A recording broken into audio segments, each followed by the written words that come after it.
Hello students, today we are going to start exercise 5.3. 5.3 में बेटा आपका टॉपिक है sum of first n terms of AP. आपको AP given है, ये मैंने यहाँ एपी राइट की है। एपी की टर्म्स हैं A1, A2, A3, A4 up to AN। ये एपी की nth टर्म है और हमें क्या करना है, n टर्म्स का सम फाइंड करना है। Find the sum of first n terms of AP. आपको इन n टर्म्स का सम फाइंड आउट करना है, यानी कि आप ये फाइंड करना चाहते हैं कि ये first term, second term, third term, fourth term up to n terms, और आप इनका सम फाइंड करना चाहते हैं अप टू an। आपको n टर्म्स का सम फाइंड आउट करना है। तो उसके लिए सबसे पहले मैं आपको फॉर्मूला बता रही हूँ। सबसे पहले आप ये देखें कि ये आपकी n टर्म्स का सम है। आप इसे नोट करेंगे SN से। SN, S stand for sum और N stand for number of terms. आपको n टर्म्स का सम फाइंड करना है, इसलिए आप इसे SN नोट करेंगे। सपोज करें आपको AP की 4 टर्म्स का सम फाइंड करना है, A1, A2, A3, A4। 4 terms का सम फाइंड करना है, तो आप उसे क्या नोट करेंगे, S4। तो ये अब n का मतलब आप समझ गए होंगे कि आपको कितनी टर्म्स का सम फाइंड करना है। तो SN is the sum of first n terms of AP। तो आपके पास SN क्या है, SN is the sum of, ये वर्ड जो है ये भी काफ़ी इम्पोर्टेंट है। SN is the sum of first n terms. आपको n टर्म्स का सम फाइंड करना है, लेकिन वो n टर्म्स कौन सी होनी चाहिए, फर्स्ट n टर्म्स, यानी कि फर्स्ट n टर्म्स यानी स्टार्टिंग से ही आपको टर्म्स लेनी है। अगर आप लें कि आपने 4 टर्म्स का सम फाइंड करना है, लेकिन 4 टर्म्स अगर आप बोलें कि A3, A4, A5, A6, तो इनका सम अगर आप फाइंड करना चाहते हैं तो इसके लिए आप S4 नहीं लिखेंगे। ये चीज़ इसमें लेनी है हमें फर्स्ट n टर्म्स, यानी कि आपको टर्म्स जो लेनी है वो बिल्कुल स्टार्टिंग से लेनी है, ये चीज़ है।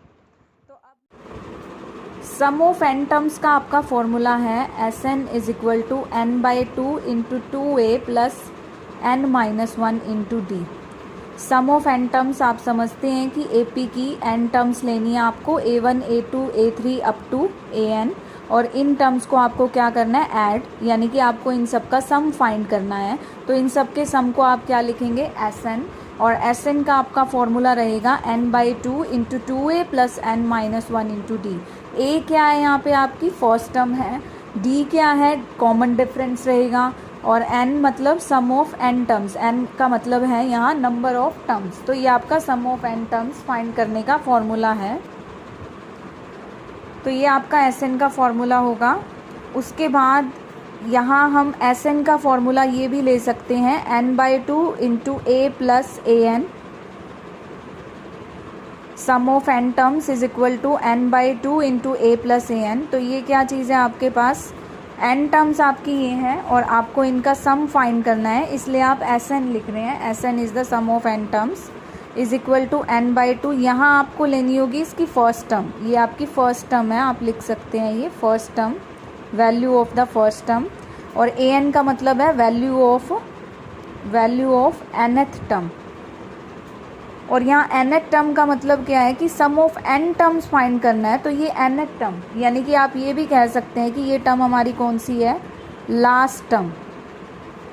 सपोज करें आपको S5 फाइंड करना है। S5 का मीनिंग है sum of first 5 terms. S5 का मीनिंग है सम ऑफ फर्स्ट 5 टर्म्स, यानी A1, A2, A3, A4 and A5, इनका सम। तो आप इनके सम को क्या लिखेंगे, अगर इस फॉर्मूला से फाइंड आउट करते हैं S5 is equal to, first formula से अगर फाइंड करना है आपको, तो ये 5/2 into 2a plus 5-1 into d। आपको यहाँ a और d की वैल्यू सब्सटीट्यूट करनी होगी। a means first term, d common difference. लेकिन अगर आप इस फॉर्मूला से, जो ये फॉर्मूला नंबर 2 है, इससे सम ऑफ 5 टर्म्स फाइंड करते हैं S5, दैट इज़ 5/2 इंटू, यहाँ आप फर्स्ट टर्म पुट करेंगे a और यहाँ आप कौन सी टर्म पुट करेंगे, an, मतलब यहाँ आपका होएगा A5, क्योंकि आपको कितनी टर्म्स का सम फाइंड करना है, फर्स्ट 5 टर्म का। तो यहाँ आपकी an का मतलब ये था, यहाँ हमें सम ऑफ n टर्म्स फाइंड करना है, तो nth term is the last term. और S5 का मतलब सम ऑफ 5 टर्म्स फाइंड करना है, 5 टर्म्स का सम, तो यहाँ आपको A5 लेना है, यानी कि हमें यहाँ 5th टर्म की वैल्यू पुट करनी होगी। तो ये आपके दोनों फार्मूलाज हैं, आप किसी भी फार्मूला से सम फाइंड कर सकते हैं। अब मैं आपको बता रही हूँ ये दोनों फार्मूला इक्वल वैल्यू देंगे आपको किस तरह से। अगर आप फार्मूला 2 लेते हैं, फार्मूला नंबर जो आपका 2 है वो आप लें, Sn is equal to n/2 into a plus an, ये फार्मूला नंबर 2 लिया मैंने। यहाँ हमारे पास an की वैल्यू मैं पुट कर रही हूँ, an is a plus n minus 1 into d, value of the nth term a plus n minus 1 into d, this becomes 2a plus n minus 1 into d. तो ये आपका Sn जो है, अब आप ये फर्स्ट फार्मूला से मैच करें, ये मैंने लिया था formula number 2, Sn is equal to n/2 into a plus an। जो ये फार्मूला नंबर 2 है, इसमें मैंने an की वैल्यू पुट कर दी a plus n minus 1 into D, और ये बन गया आपका a plus a, that is 2a। अब आप फार्मूला नंबर 1 देखें, n/2 into 2a plus n minus 1 into d, तो ये आपका फार्मूला नंबर 1 ही है। तो दिस इम्प्लाइज जो आपका सेकेंड फार्मूला है वो आपके फर्स्ट फार्मूला के इक्वल वैल्यू ही देगा। तो ये दोनों फार्मूलाज आप यूज़ कर सकते हैं सम ऑफ n टर्म्स फाइंड करने के लिए। लेकिन आपको यूज़ कौन सा फार्मूला करना है क्वेश्चन के अकॉर्डिंग। देखिए बेटा, अगर आपको फर्स्ट टर्म पता है a, और अगर आपको कॉमन डिफरेंस पता लगा सकते हैं आप, सेकेंड टर्म भी गिवन है, कॉमन डिफरेंस फाइंड आउट कर सकते हैं, d is equal to a2 minus a1, तो आप ये फार्मूला यूज़ कर लें। लेकिन कई बार क्या होता है कि जैसे ये आपको AP दे दी, a1 up to an, first term की वैल्यू गिवन है और nth टर्म की वैल्यू गिवन है, यानी कि लास्ट टर्म की वैल्यू गिवन है, और आपको सम फाइंड करना है, तो आप ये फार्मूला यूज़ नहीं कर सकते, क्योंकि इसमें आपको d की वैल्यू मालूम होनी चाहिए, और d की वैल्यू किस तरह से आती है, a2 माइनस a1। तो यहाँ हमारे पास a2 हमें गिवन नहीं है, तो इसलिए हम ये फार्मूला यूज़ नहीं करेंगे, हम सम फाइंड करने के लिए ये फार्मूला यूज़ कर लेते हैं। तो यहाँ हम फर्स्ट टर्म की वैल्यू पुट करेंगे और यहाँ nth टर्म की वैल्यू पुट की जाएगी। स्टूडेंट्स, मैं अब आपको ये बताने जा रही हूँ कि हम ये जो Sn का फॉर्मूला है वो हम क्यों पढ़ रहे हैं, पर्पज़ क्या है इस फॉर्मूला का, why we use formula for Sn। तो मैंने यहाँ एक एग्ज़ाम्पल से क्लियर किया है। यहाँ मैंने एक AP ली है 2, 5, 8 अप टू सो ऑन, इसकी टर्म्स के बीच का डिफरेंस आपके पास है 3, और मैंने बोला है if we have to find sum of 100 terms of this AP, हमें इस AP की 100 टर्म्स का सम फाइंड करना है, that is S 100 sum of first 100 terms of this AP। तो आप लिखेंगे फर्स्ट टर्म उठाएंगे 2, then 5, next term 8, next term आप बता सकते हैं कि डिफरेंस 3 का है, तो नेक्स्ट टर्म 11, नेक्स्ट टर्म 14। तो इस तरह तक आप सभी 100 टर्म्स तक पहुंच ही जाएंगे, 100 टर्म्स तक पहुंच जाएंगे। सपोज़ करो आपने 3 प्लस प्लस करके लास्ट 100 टर्म्स तक आप पहुंच गए। फिर आपको क्या करना है, इन सबको सम फाइंड करना है, सम यानी कि ऐड करना है इन सबको। तो अब आप इनको ऐड करेंगे, तो अब आप बताओ आपका कितना टाइम यूज़ होगा। अगर मैं यहाँ पे 10 टर्म्स भी लिख दूँ तो भी आप टाइम लगाओगे, टाइम यूज़ करोगे। 15 टर्म्स, जैसे जैसे टर्म्स बढ़ेंगी उनका सम फाइंड करना आपके लिए डिफ़िकल्ट होता जाएगा। अब आप यहाँ से ही गैस लगा सकते हैं, अगर आपने जैसे तैसे करके 3 प्लस प्लस करके अगली टर्म आपकी बनेगी 17, नेक्स्ट 20, इस तरह से आप 100 टर्म्स तक पहुँच भी गए, तो फिर आपको सम फाइंड करना है, तो आपके लिए कैलकुलेशन कितनी डिफ़िकल्ट रहने वाली है। तो इसके लिए जो हमने फार्मूला स्टडी किया है, Sn is equal to n/2 into 2a plus n minus 1 into d, ये फार्मूला यूज़ करके हम इसका sum of 100 term easily find out कर सकते हैं। n मतलब नंबर ऑफ टर्म्स, कि कितनी टर्म्स का सम फाइंड करना है। S100 इज़ इक्वल टू 100/2, यहाँ आपको फर्स्ट टर्म पुट करनी है, दैट इज़ 2, यहाँ आपको d पुट करना है। तो आप देखिए आपका ये जस्ट कैलकुलेशन वर्क है, ये सिंपल सा मल्टीप्लाई करो 99 इंटू 3 ऐड कीजिए तो ये आपके पास सम ऑफ 100 टर्म्स आ जाएगा। एक आप यहाँ 100 टर्म्स लिख के और उसको ऐड करते और एक आपने फार्मूला से डायरेक्ट निकाल लिया, तो इसलिए हम ये फार्मूला स्टडी कर रहे हैं। क्वेश्चन नंबर 1 ऑफ एक्सरसाइज 5.3, आपको यहाँ एक एपी गिवन है, find the sum of 11 terms. आपको 11 टर्म्स का सम फाइंड करना है, यानी कि आपको क्या फाइंड करना है, S11, sum of 11 terms, that is S11।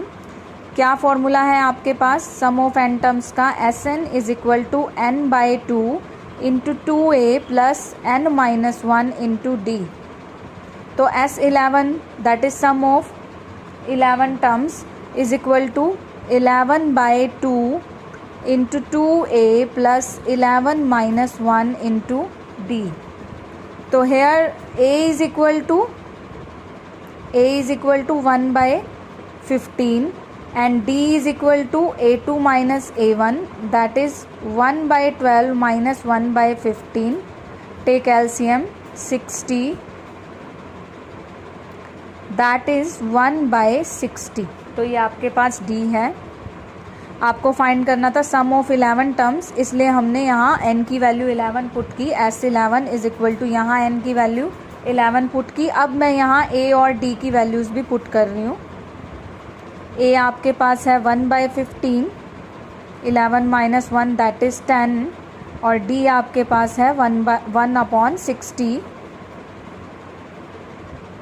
11/2, 2/15 plus 1/6। Take LCM,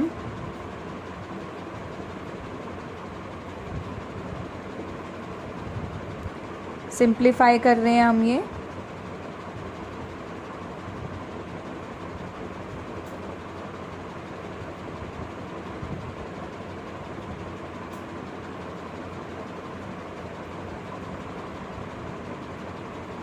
तो ये आपके पास आया value of the sum of 11 terms, that is sum of 11 terms of this AP is 33/20। तो जस्ट आपने ये फॉर्मूला यूज़ करना है और यहाँ n को 11 लेना है, सम ऑफ 11 टर्म्स, और बाकी आपको a एंड d की वैल्यू सब्स्टिट्यूट करके सिंप्लीफाई करना है। Question number 2, find the sum of this AP. आपको ये एपी की टर्म्स गिवन है -5, -8, -11, और आपको ये सम फाइंड करना है। बीच में प्लस साइन यूज़ हुआ है तो इट मीन्स आपको इन टर्म्स का सम फाइंड करना है। प्लस साइन है तो ऑब्वियस सी बात है सम ही फाइंड करना है। तो ये जो आपके पास एपी है इसकी फर्स्ट टर्म को आप ए से राइट कर लें। Common difference d is a2 minus a1। d का formula common difference is a2 minus a1, -8 -5 and minus minus is plus sign, तो d आपका -3 हुआ। अब आपको इन टर्म्स का सम फाइंड करना है। तो सबसे पहली बात, हमें यहाँ ये मालूम नहीं है कि ये कितनी टर्म्स हैं। अगर आप ऐसे सोच रहे हैं 1 2 3 एंड 4, ये आपका रॉन्ग है। 4 टर्म्स ये नहीं है, बिकॉज आप ये देखिए डॉट डॉट डॉट, यहाँ बीच में और टर्म्स भी लाई कर रही हैं, तो इट मीन्स ये 4 टर्म्स नहीं है। और हमें यहाँ ये मालूम नहीं है अभी कि ये नंबर ऑफ टर्म्स कितनी है। तो हमें पहले ये देखना पड़ेगा कि ये कितनी टर्म्स हैं, यहाँ नंबर ऑफ टर्म्स कितनी है। तो उसके लिए हम क्या कर रहे हैं, let this AP contain n terms. Suppose कर ले कि यहाँ आपकी n टर्म्स हैं। अगर ये n टर्म्स हैं तो ये आपकी कौन सी टर्म हुई, nth टर्म। तो ये आपकी nth टर्म की वैल्यू है। nth term that is an, तो ये आपके पास an की वैल्यू है -230। एंड an का फॉर्मूला आपको पता है a plus n-1 into D. यहाँ हम a की वैल्यू यूज़ करेंगे -5 एंड d की वैल्यू यूज़ करेंगे -3। -3 की प्रोडक्ट करेंगे -3n plus 3, -5 plus 3 that is -2। Right side पे लेके जाएंगे +2, माइनस साइन आपका कैंसिल हो गया ये, n is equal to 228/3, that is n is equal to 76। तो बेटा आपके पास ये टोटल कितनी टर्म्स हुई? 76 टर्म्स। ध्यान दे फिर से, यहाँ हमें ये मालूम नहीं था कि हमारे पास ये कितनी टर्म्स हैं, तो हमें सबसे पहले ये पता लगाना है कि यहाँ टर्म्स कितनी हैं। तो हमने सपोज किया कि let this AP contain n terms, so this becomes our nth term an is equal to -230 and an is a plus n minus 1 into d. Substitute value of a and d. On solving this we get n. यानी कि हमें ये मिल गया कि इस AP में हमारे पास 76 terms हैं। दिस AP कंटेन्स 76 टर्म्स, कि इस AP में 76 टर्म्स हैं और हमें क्या करना है? इन टर्म्स का सम फाइंड करना है। और कितनी टर्म्स का सम हो गया? ये 76 टर्म्स का। तो आपको सम के लिए Sn का फॉर्मूला यूज़ करना है। Sn is the sum of n terms is equal to n/2 into a plus an। यहाँ मैं ये फॉर्मूला यूज़ कर रही हूँ। तो मुझे कितनी टर्म्स का सम फाइंड करना है? 76। तो इसलिए हम यहाँ n को क्या लेंगे? 76, दैट इज़ S76, यानी कि sum of 76 terms of this AP। This is equal to n को आप रिप्लेस करें 76, यहाँ आप a को यूज़ करें -5 और यहाँ आप क्या लेंगे? S76 is 76/2 into a plus यहाँ आपको 76 टर्म की वैल्यू लेनी है। यहाँ हमें कौन सी टर्म की वैल्यू लेनी होती है? ये आपके पास है a प्लस an, ये ब्रैकेट जो है, इट मीन्स ये हमारी फर्स्ट टर्म है और ये हमारी लास्ट टर्म है। कि आपको 76 टर्म्स का सम फाइंड करना है तो आपको फर्स्ट टर्म लेनी है और लास्ट टर्म मतलब 76th टर्म आपको लेनी है। तो यहाँ आप 76 टर्म की वैल्यू पुट करेंगे। तो ये first term, second term, third term up to so on. तो ये कौन सी टर्म है आपके पास? 76 टर्म, दैट इज़ -230। ये पुट किया, this becomes -235 and this becomes 38। On multiplying them we get sum of 76 terms is -8930.